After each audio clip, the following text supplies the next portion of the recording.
In search of fulfillment. Which is nice.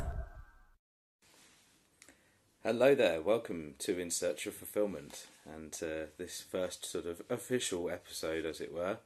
The title of today's episode is Positive People Create Positive Outcomes. Now, how can that be the case? We'll get onto that later on, but it's to do with the kind of law of attraction, but more importantly, the law of vibration. So if you want to search YouTube for other videos on that, there are thousands, but law of vibration is one that's really helped me a lot recently. So I just wanted to give you a bit more background of this sort of spiritual journey that I've been on, and sort of give you some things to sort of ponder and try and help you be your best self now, rather than trying to wait for someone to come to the rescue or for this mess to work itself out. I mean, a lot of people have figured it out already. This is only going to work or happen or get better for us if we take charge and we make it better.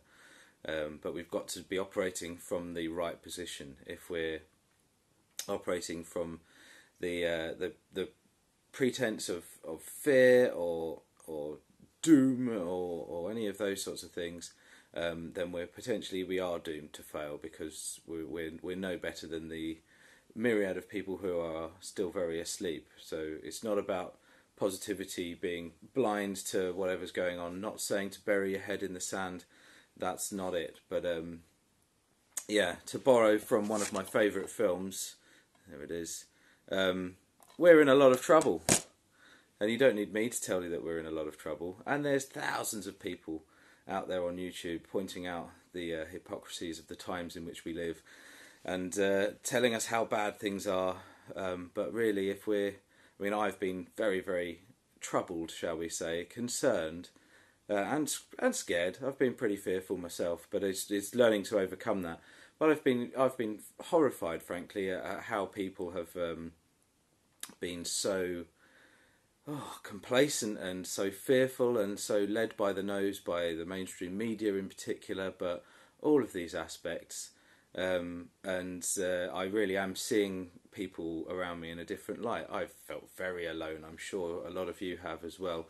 As Dr. Vernon Coleman, the old man in the chair, says at the end of a lot of his videos, and I believe he's stopped doing them now for probably his own sanity, but saying, you're not alone. Well, we aren't alone. We are all part of a greater collective conscious energy, as far as I can work out at the moment, but it has certainly felt very alone at points, and being surrounded by so many people who are very unquestioning or can't bring themselves to question what's going on. It's bad, it is bad, but you don't need me to tell you that.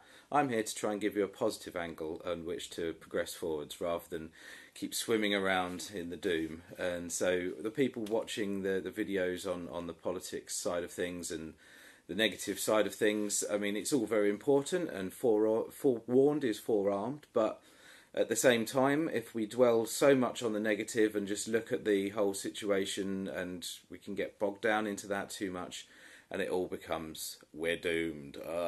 So, before we're doomed, let's get on with something. Let's do something. Let's achieve something and take more control over our own immediate lives, and then we can hopefully manifest a bit more positive change in those around us, and help them to wake up to the reality in which we find ourselves, which doesn't have to be bad. It's only bad if we choose to let it be. And so we've got to find a way of dealing with that. But yeah, to pick up on the speech from Network, we already know that our food is unfit to eat and our air is unfit to breathe. A dollar buys a nickel's worth. All of that kind of stuff. I mean, we are seeing that very much come true right now. And later on in the film, it talks about ebb and flow, and that people are buying up this country and they'll have to put the money back at some point. It is ebb and flow. But at the same time, it shouldn't always be about money. My goal in life has been to try and free myself of the controls of money, or being a slave to get the next paycheck, to get the next bill. And the minute you operate from a position of lack, this is where the law of attraction and law of vibration stuff comes in, you almost hamper yourself. And again, it's subconscious programming. That's what we're trying to drill down into and break. Excuse me.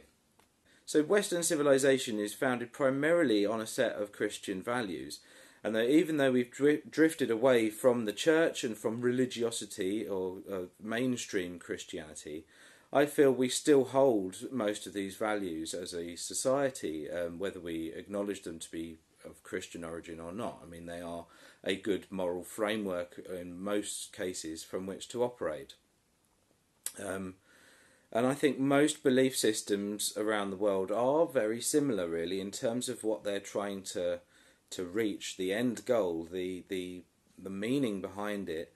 The thing they're trying to teach us is all sort of based in the same truth, but it's all coming at it from different angles, different perspectives, different definitions. And also, I think New Age and scientific theory is starting to chime in on this. This separation that's happened throughout history between church and state, or from religion and science, I think we're reaching a point of convergence where these are all going to start to chime in and find accord with one another. And certainly I'd urge any of you who are interested in that sort of side of things to look at the teachings of Bill Donahue. Not Donahue, Donahue. Search him on YouTube. He's got fantastic videos, all from the sort of 90s by the looks of things. But the stuff that he's talking about has helped me immeasurably in terms of letting go of a lot of the Christian baggage that's been weighing me down for a lot of my life. And also another point I've written here: people in poor, rural, or deprived nations, they manage to be happy. So what do they get that we don't, surrounded by all of our material wealth? As I said in one of my previous videos, I've been down the rabbit hole looking into conspiracy theory sort of stuff, and in a search for truth. So hello, seekers.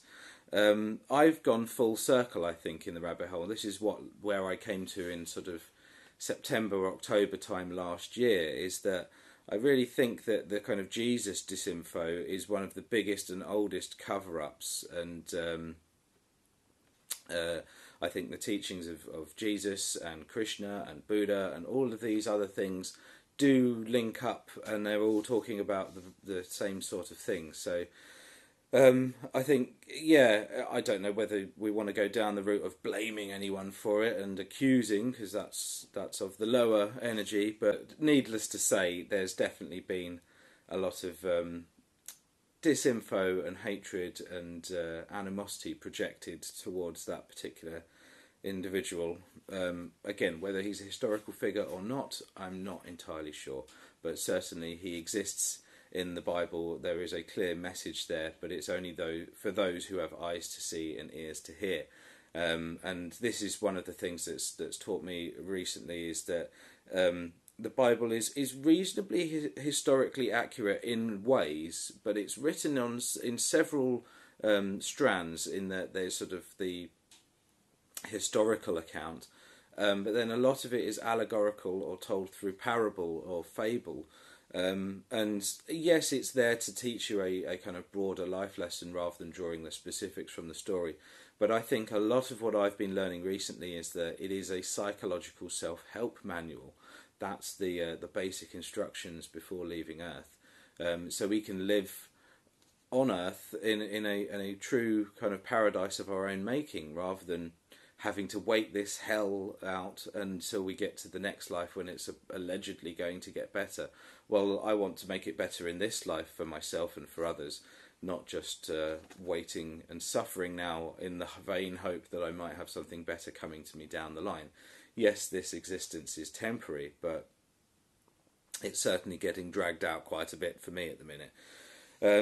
So yeah, I think from what I've seen in the kind of gematria community and people talking around those sorts of decodes, the scripture is being used to program the beast system in which we find ourselves living. But I don't think this is a coming beast system. I think we've been born into it, indoctrinated by it, and are suffering in it as we speak. So it's about being able to recognise that, not get too sucked into it by the fear and the feeling of powerlessness or lack of control, but walking the hard path, which it is a hard path, but the minute we try and take those shortcuts, the get rich quick schemes or things like that, that can generally lead us astray rather than lead us to a position of fulfillment or enlightenment.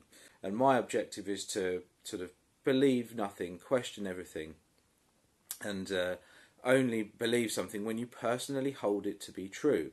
If we latch on to something that someone who says, I have the answers, and they would go, oh, invest ourselves fully into that and believe that that's the whole truth, then we're setting ourselves up for a bit of a fall, because we haven't really done the due diligence. We're trying to take that shortcut to reach that path of true fulfillment, and that's not necessarily the most healthy way to be. So yeah, humble yourself to be exalted in spirit, or abase yourself. It doesn't mean completely do away with self-love or feeling of self-worth, but you also have to have some element of humility about you. You may have to accept that you were wrong on some things and be able to change your mind. You can't always just encamp yourself in your entrenchment and try and fight your battle from there, because that doesn't work. And the thing of evil breeds evil, good breeds good, or begads, if you want to use the biblical term. But again, this is talking along the same lines of the law of attraction. You attract what you are. So it's about raising yourself in terms of your conscious state or your vibrational energy or whatever you want to call it, being baptized in the Holy Spirit. They're all talking about the same thing, which is raising your emotional state and the position from which you're working from consciously and subconsciously, to be a position that's filled with sort of the higher energies, the peace, the love, the joy, the fulfillment, the enlightenment, rather than from the lower things, which are all the kind of pity and shame and guilt and fear and anger and lack, which are used primarily as coping mechanisms. So we would need to have self-respect over self-love or self-pride. We need to turn from pride, because, as the saying goes, pride comes before a fall. Well, actually, the saying doesn't quite say that. It's pride cometh before destruction, and destruction comes before the fall. So before we allow ourselves to destroy ourselves through this horrendous ego mechanism a lot of us have within us,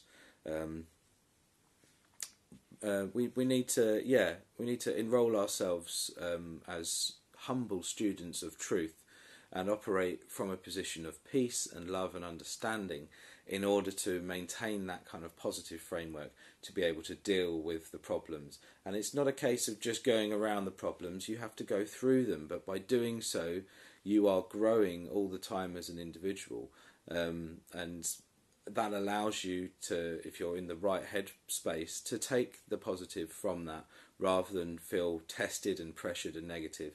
Because the minute you start feeling that, that's what you attract, and you get more of it, and that's very hard to escape. So yes, defining spirit then. Let's try and define spirit a little bit more. It's the most important and hardest element to define, but I think realistically we are kind of spirit, soul and body. The body being the lower kind of base carnality, which is the material, the physical, the sensual world. It's not just the sexual. Everyone wants to use carnality as a byword for sexual obsession, but it's the physical or the material side of things, the bodily experience, the body in which our consciousness is inhabiting. Whereas the soul is more based on the intellect, the emotions, and the self-identity. The intellect says I think, the emotions say I feel, and the self-identity says I want. But it's the spirits that influence all three of those, the intellect, the emotions, and the identity. And it can be of a higher spirit or a lower spirit, if we think of it like that. Now, I don't really fully believe, but I'm maybe not at that stage of development yet, in actual ghosties or physical demons or anything that latch themselves onto people. I mean, it's a useful way for some people to visualise things, and by anthropomorphizing or personifying elements of these kind of mystical teachings, they make it more understandable or relatable to them. But if we look at the original kind of definitions, there is no real word for spirit in the ancient world. It's from the Latin for breath. And again, going back to the Bible, unfortunately, God breathed in life to Adam and Eve, so he breathed in his spirit in them. But I think in a broader sense, it's what affects our mood or affects our intentions, or it affects our will. So it's within all of us. It's the energy, it's the significance, it's the zeal, it's the force, and the way to find what spirit you're being controlled by is to look at willpower. And the minute you try and exercise willpower over something, that's when a bit of your brain starts chattering at you, and that's what people call the higher reasoning. Now, I don't think this is the higher self reasoning down to the lower self. This is very often the other way around. The lower self is in control of a lot of us. So it's that voice reasoning against the higher wisdom or the higher knowledge. That higher self is potentially the voice of God. That's what we're hearing if we've trained ourselves to listen for it. If we've got a good enough conscience framework, if we've got a good enough conscience that we've built up through a decent moral framework, then we allow ourselves to understand and listen to those higher versus lower voices. But when those voices are continually in conflict, the lower voice will definitely, for me, produce lots of troubling images and thoughts and negative patterns of behaviour and cycles of thinking, which are very demoralising, destabilising, and very draining physically and emotionally, and just all of your strength seems sapped from you, because it's using all of that energy up, but in a low way, rather than giving yourself more energy in a positive way, by coming to peace with yourself. And what I feel that means is coming to peace with your higher voice and your lower voice, and acknowledging both of them. But it's by doing things and by trying to operate more in accord with this higher voice that this lower voice, after it's done all its desperate fighting, tends to give up a little bit, because it hasn't got the energy that this one has in potential. So yeah, we need to talk about nofap briefly. See, for me, nofap is not just about masturbation. It is important, or can be, although, I mean, I think people struggle with that. The people who are in the comments saying, "Oh, I've done 40 days and I'm doing great." Good for you. Like, I don't think I could do that, frankly. But for me, it's not just a slang for masturbation. For me, fap is now falsely acquired pleasure. And I think this is part of it, where we're all living in this lower vibration and trying to find coping mechanisms. Why are so many people trying to escape reality? Surely that tells us that the reality that we've built, or allowed ourselves to have built around us, is not an enjoyable one. It's not a fulfilling one. We need to, if we want to raise ourselves out of that, we need to stop using these coping mechanisms, which are all from a position of dealing with it and trying to get by, rather than trying to rise above and trying to succeed. So it's self-will versus self-control. It's the earthly needs or desires, or the kind of the low vibrations, versus the willpower or the high vibrations. It does require discipline for us to be disciples. So yeah, it's addiction versus freedom at its most basic form, or the most basic is just bad versus good. But it's not just about PMO. Any activity that offers a quick release of dopamine is falsely acquired pleasure in my eyes. And this is the problem, that people on social media have become very addicted to that dopamine hit of having lots of views or subscribers or likes or whatever. Incidentally, if you do fancy banging a thumbs up and a subscribe, chuck a comment down below, that'd be great. The more engagement I can get, the more I can make these videos relevant to you. So if there's anything you want me to cover, let me know. I'll do my best. Well, any depression or feeling, any time we try and suppress that fear, that anxiety, that anger, that is what leads to real depression, because you're suppressing those emotions, you're not dealing with them, you're covering them up, you're trying to get by. And people use video games, they use movies, they use social media, they use pornography, they use drink, they use drugs, they use music, they use all sorts of different things to give them that energetic hit of falsely acquired pleasure in the form of dopamine. And it's because fundamentally deep down, I think we're not happy. And the more we rely on the coping mechanism, the more it leads to trauma. So yeah, depression of pain or bad emotions or trauma leads to low spirits, low self-image and anxiety.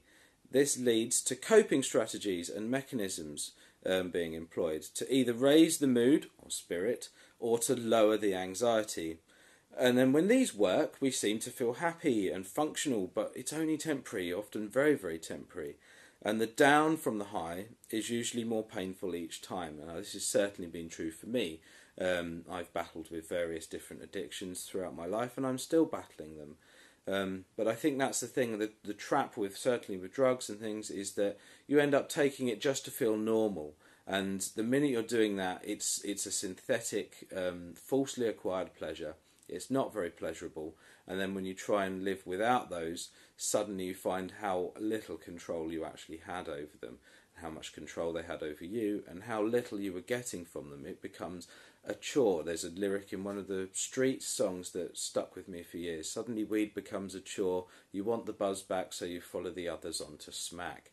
And that's the whole idea of gateway drugs and things like that, is because each time these coping mechanisms are relied on to function or level out mood, the more often they need to be used, or the more extreme they need to get to achieve the earlier results.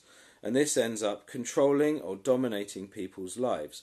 Vices. This is why they're called vices. Like a carpenter's vice, it keeps something where it is. It holds you fixed, and it's very, very difficult to break out of that cycle. But to a greater extent, the dopamine hit some of us get from watching conspiracy videos. It's searching for that hidden knowledge, the hidden occult knowledge sometimes, or feeling like you've got the inside track on other people who are blindly going about their lives. It's still a subtle hit of dopamine, and it's pumping up the ego rather than elevating the conscious state. Now, truth is important, and the truth shall set you free, but it's about acknowledging those things. It's using them in the right way rather than getting entrenched in that world and sucked in and sucked down by it. We need to acknowledge where these things are becoming vices and we're using them too much, and acknowledging also that that's what usually leads to more depression, and it's a vicious cycle. Then you're depressed, you don't want to deal with that depression, so you suppress those feelings, so you need to elevate yourself, so you lean on a vice, and the vice provides a degree of stabilization, but after a while you move on to another vice, or to more extreme, or more often, and before you know it, you're just consuming mindlessly like the rest of the sheep in order just to stay vaguely functional, or not snap, or want to run out and do a load of stupid stuff to other people.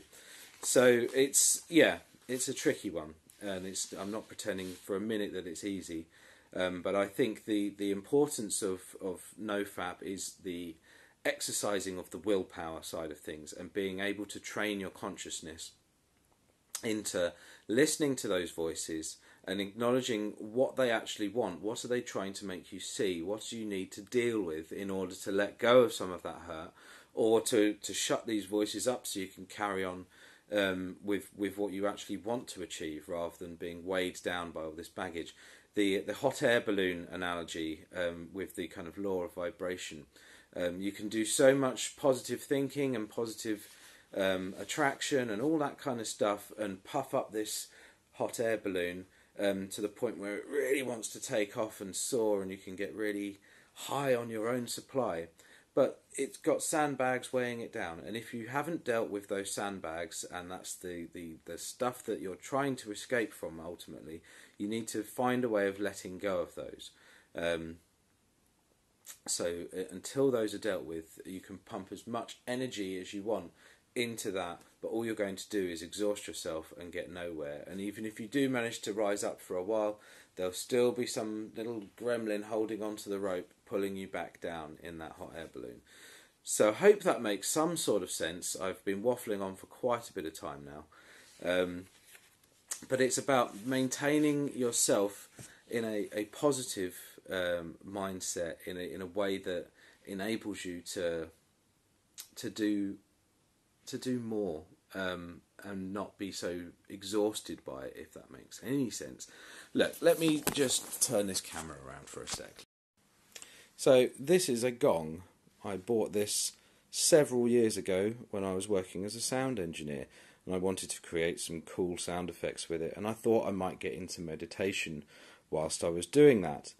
Well, it turns out I've had a fair bit of time on my hands recently, and whilst a lot of my possessions are locked away in a container that I can't get access to, I really pushed myself to go and find this and to dig it out, and I cannot tell you how much this has helped me.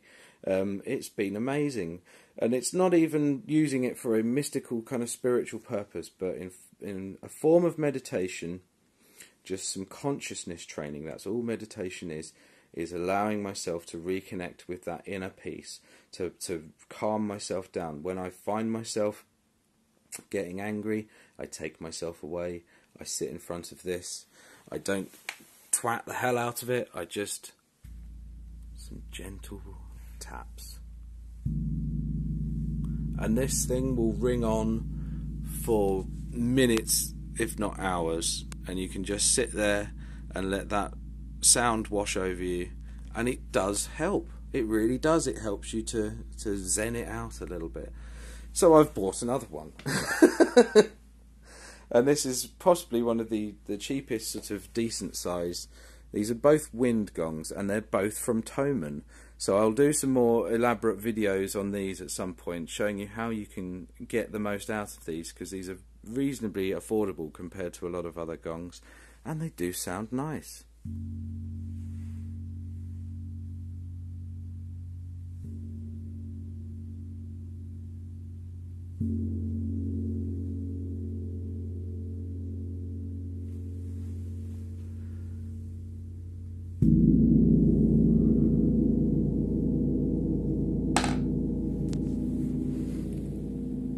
So anyway, yeah, got a little assortment of mallets there as well. And I've built this gong stand. That's been quite fun as well. But it's all these little bits and bobs that we're doing to help our conscious state all the time. That's what this is about, helping our conscious state so we can dwell in peace with ourselves and with the world in which we find, and enable ourselves to attract more positive outcomes and to go out there and get involved, to do some stuff, rather than sitting and vegetating. Are we any better than the sheep who haven't woken up if we're still sitting and stewing and panicking over what the news is still saying this week? And even though we can see the lies, it almost makes it more painful for us lot when we try and confront others with these lies and are met with complete disinterest and apathy and just disbelief that we're suddenly back to being very alone, and we need a coping mechanism. Well, I'd argue that this is a healthier coping mechanism than any amount of pornography or fast food or alcohol or whatever it may be. All of which we're all guilty of, and I think anyone who says, "Oh, I don't," you're luckier than us, but you're also lying, I think. So anyway, that's a brief bit on the gongs.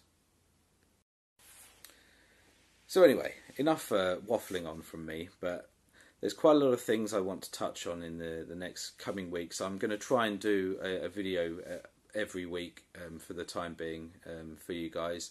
I might have some moments and flashes of inspiration throughout the week, and I've got a new bit of editing software now, so I'm going to try and make these a little bit more concise and a bit slicker, and give you a little bit more of a nice presentation than just me sitting in front of this old picture here, which is kind of apt for the moment, I think. Yeah, there's plenty of different topics we can touch on.